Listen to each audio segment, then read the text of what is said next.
Hey, what's going on guys? Joel here at the DVE store. So I'm going to show you how you can do the servo zoom on your MK Fujinon lenses.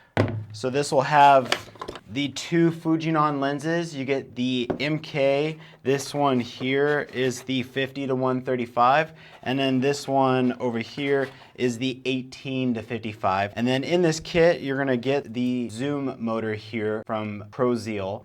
You'll get the D-tap to a 5-pin connector for the power. There's a male-to-male link cable and a male-to-female link cable. There's also the USB to a full USB for the underside of here, so that'll plug in there if you need to be able to go full size with the USB. And then you have the Allen key for attaching this piece onto your lens. So let's go ahead and we'll attach this up to our lens.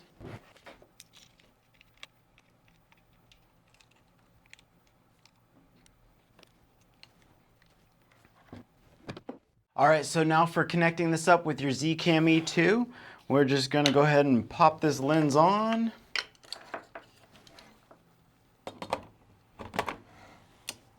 Just like that. And then for power, what I have here is I have the Chrosziel, the Powerbase Edge battery. And then, but any battery with D-tap or off of your cheese plate, that has like a V-lock plate or the gold plate, you'll be able to power this with a D-tap. So I'm just going to go right in. This has a D-tap on the side of the battery, so we can supply power.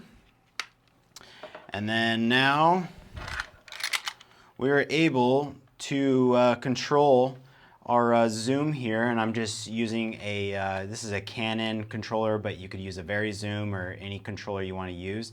And now you can see that I'm able to control the zoom just like that. So yeah, that's how you turn your Fujinon lens, MK lens that is, into a servo zoom. And then you can also move this up to the front, so if you want to control the focus the same way, you have that capability as well. So yeah, pretty cool setup. If you have any questions, feel free to ask. Thank you.